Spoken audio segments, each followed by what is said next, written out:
بقول لك ايه بقى؟ بعد ما تم اعلان مباراتين الترجي وصن داونز في السيمي فاينال دوري ابطال افريقيا، فشفنا المواعيد، فبدأ الناس او بعض الجمهور، سواء بقى من جمهور الافريقي جمهور النجم هنا في مصر مثلا، بعض الجماهير يقول لك اصل بيخافوا من الاهلي والترجي عادي، او ان هم بيحاولوا يقللوا من الترجي، يحاولوا يقللوا من الاهلي ويعظموا من الترجي. ولكن انا يا سيدي جاي ارد في كلمتين بسرعه جدا، وهقول لك ليه صن داونز بتحب تلعب الاهلي الساعه 3، وليه الترجي هيلعبوا الترجي الساعه 6. والموضوع ملوش اي علاقه خالص بتقليل من شأن الاهلي ولا من تقليل من شأن الترجي ابدا، ولكن كل الموضوع ان النادي الاهلي في مصر هنا متعود دايما يلعب بالليل، ما بيلعبش بالنهار.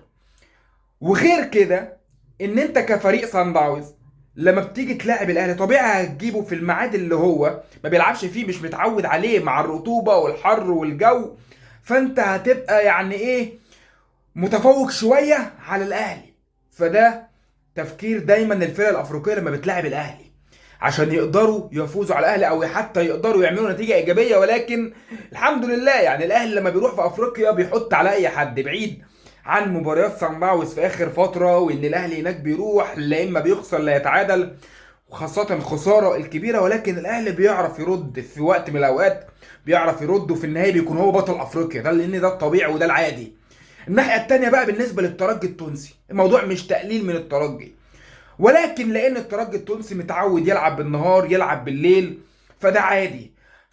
ففريق صن داونز قال لك خلاص يا عم، بما ان الترجي متعود فنجيبه في ميعاد يناسبنا كلنا، هو ميعاد الساعه 6 بالنسبه لتوقيت القاهره، فهيلعبوا الساعه 6 بتوقيت القاهره، يعني ليلا في جنوب افريقيا، فعادي الموضوع مش هيفرق كتير قوي لان الترجي متعود يلعب في كل الاوقات. فان انت تقلل من شأن الترجي، لا، الترجي نادي كبير، يلعب الصبح يلعب بالليل يلعب بالنهار يلعب الفجر، ان شاء الله الترجي هيقدر يفوز على صن داونز باذن الله ويصعد للفاينل.